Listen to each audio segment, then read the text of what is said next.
Hello students, digital maths पे आपका स्वागत है and you are most welcome on digital maths. We are here with Euclid's geometry. ये जो चैप्टर है दैट इज इस चैप्टर का इंट्रोडक्शन पार्ट है। This chapter is of class 9 chapter number 5। Clear? Class 9 chapter number 5। It is mostly based on theoretical concept, इसीलिए हम लोग ये चैप्टर लेके आए so that you can properly understand, अच्छे से सीख सकें। Clear? So Euclid's geometry, Euclid was a scientist. He postulated some concepts which we know already. Clear? हम लोग अभी इतने दिनों से यूज करते हुए आ रहे हैं कि हमको ऐसा लगेगा कि इसने ये क्या किया है, बट यूक्लिड्स थियरम ने या यूक्लिड्स ज्योमेट्री या यूक्लिड्स ने जो कंसेप्ट्स दिए हैं उसी के बेस पे हम लोग उनको अच्छे से यूज कर रहे हैं। तो उनके रिगार्डिंग कुछ डेफिनेशंस हैं, एक्सियम्स हैं, पोस्टुलेट्स हैं।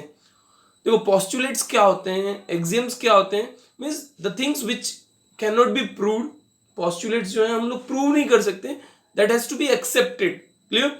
सो उन्होंने कुछ दिए हैं थियरम्स वगैरह, तो हम लोग देखते हैं कि इस पार्ट के अंदर हम लोग क्या क्या कवर करेंगे। So please read and here and ध्यान से हर एक चीज को समझे, क्या बोलना चाहता हूँ, क्या समझाना चाहता हूँ, main thing, because it is totally theoretical concept in this chapter. ये चैप्टर पूरा थियोरटिकल बेस है, सो प्लीज ध्यान रखें। क्लियर? सो इस चैप्टर के अंदर हम लोग फर्स्ट ऑफ ऑल कंटेंट्स में कवर करेंगे definition given by Euclid's for the parts of geometry.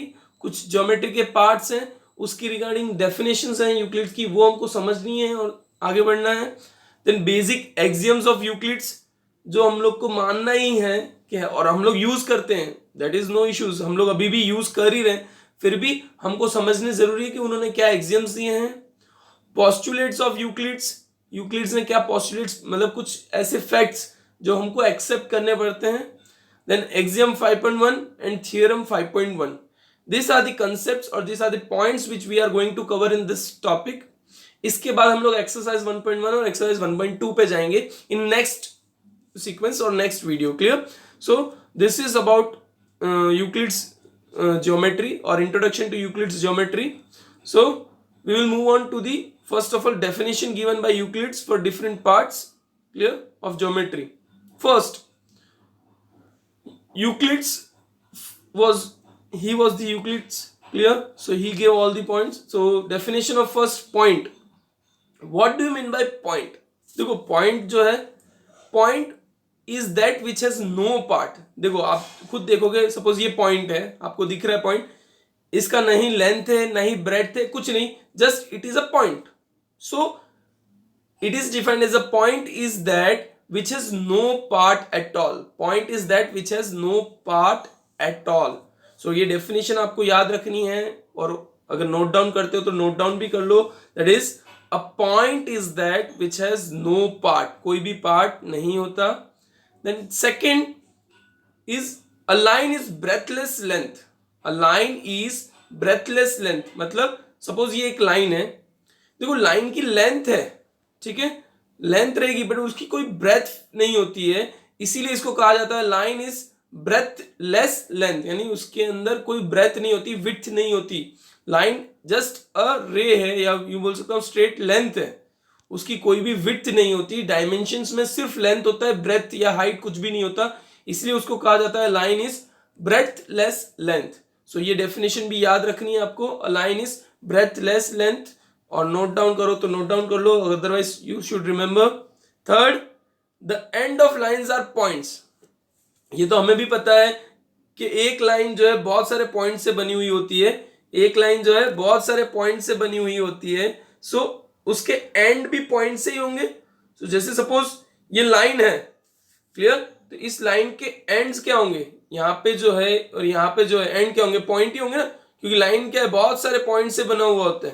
Clear? Line is made up of lots many points, so ends are also points. Clear? So the ends of lines are points, तो line का end क्या होगा, points होंगे।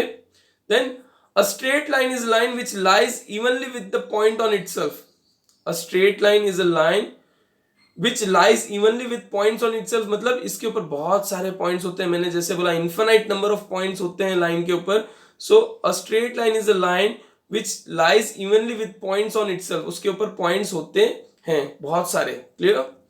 Then a surface is that which has length and breadth only, जैसे कि surface ये रहा, ये एक स्क्वायर मैंने बनाया, क्लियर, इसकी लेंथ भी है ब्रेथ है, तो surface is that which has length and breadth only.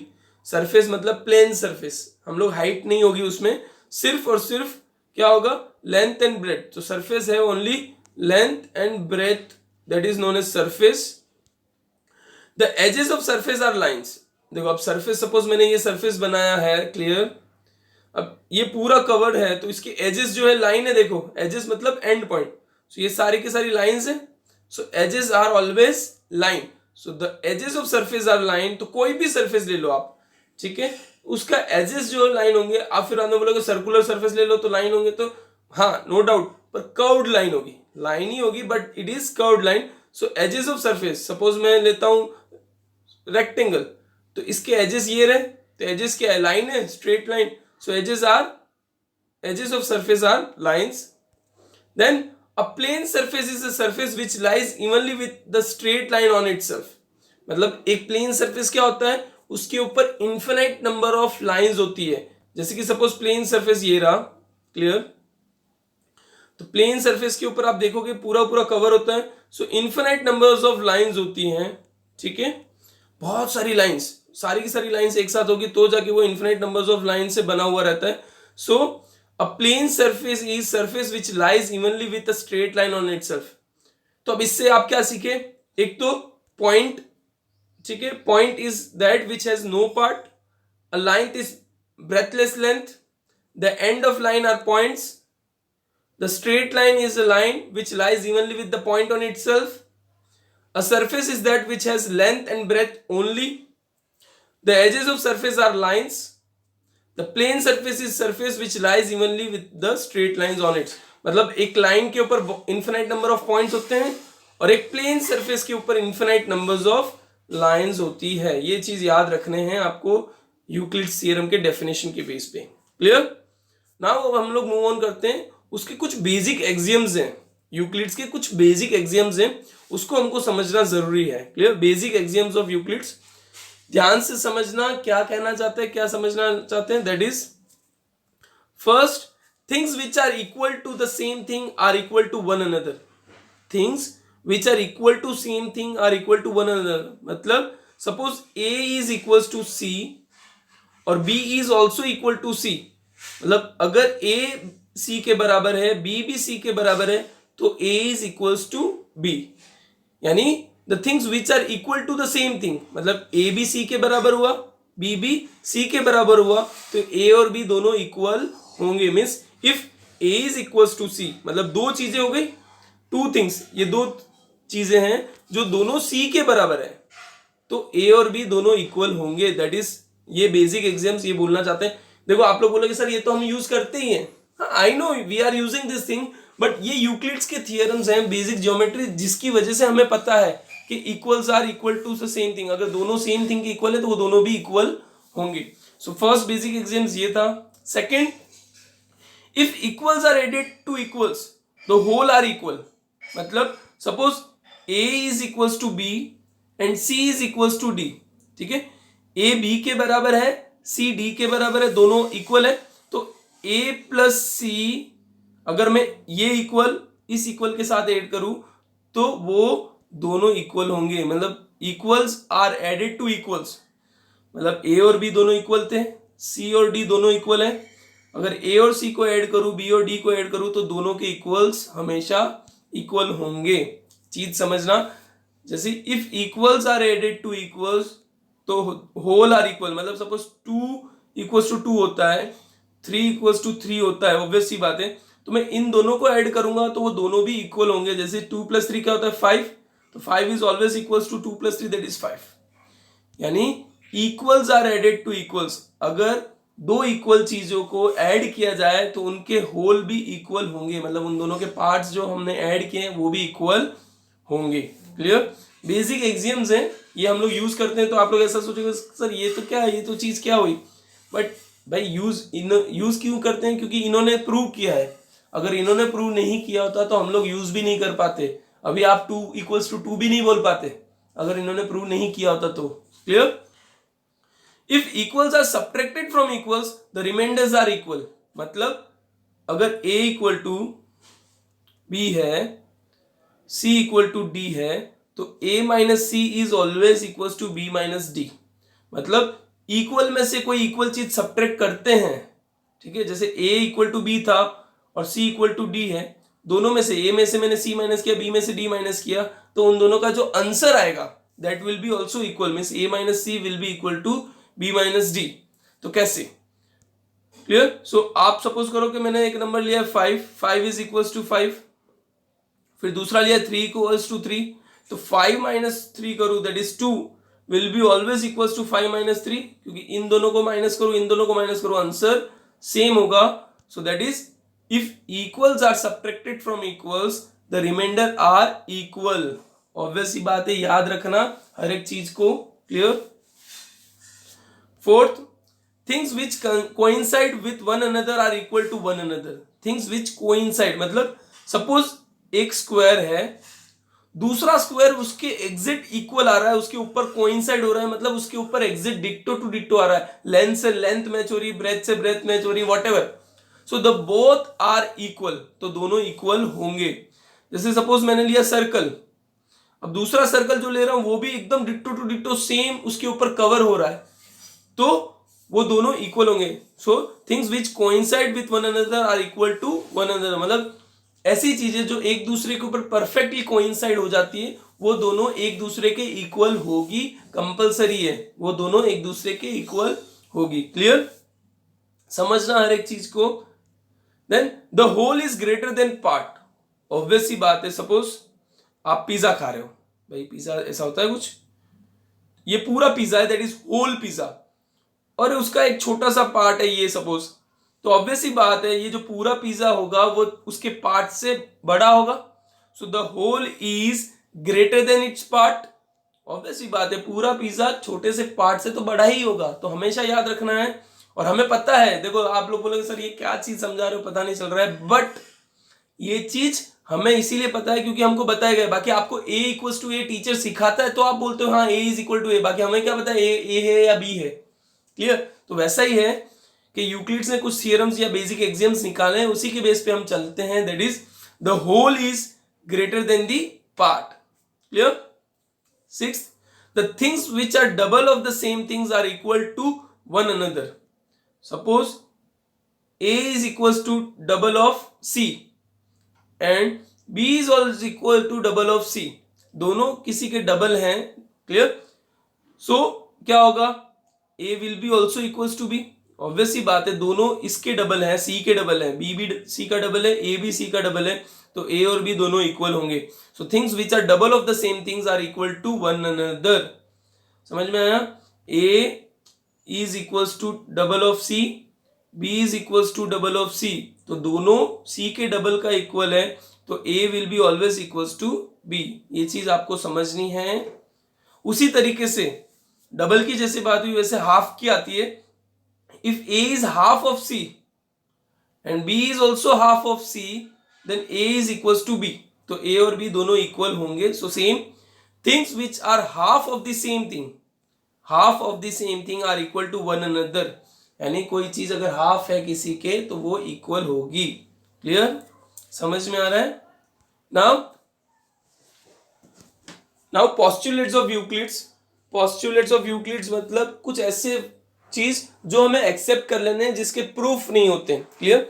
We have to accept it. तो हर एक चीज को, हर एक पोस्टुलेट को समझना किस तरह से हम लोग करते हैं। So first postulate 1, a straight line may be drawn from any point to any other point। एक straight line, suppose एक point ये रहा, एक point ये रहा, दो point चाहिए, obvious सी बात है, तो straight line can be या may be drawn from any one point to any other point, तो ये हो गया straight line।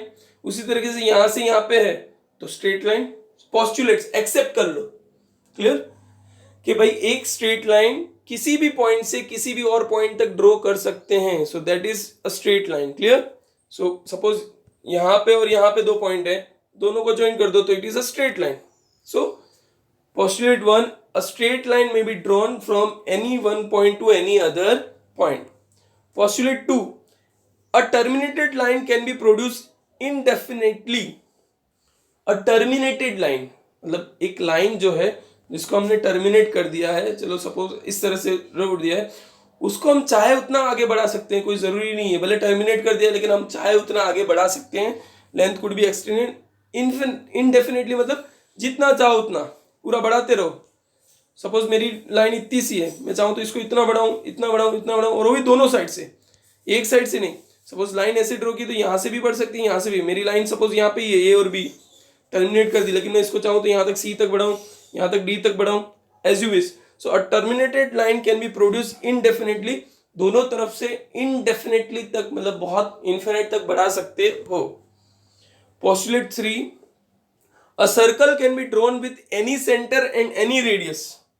A circle can be drawn with any center and any radius. obvious सी बात है, सपोज मेरा सेंटर ये ले रहा हूँ, रेडियस 2 सेंटीमीटर लेता हूँ तो मेरा सर्कल ये बन सकता है। मेरा सेंटर मुझे ये लेना है, रेडियस 3 सेंटीमीटर लेना है तो ये बन सकता है।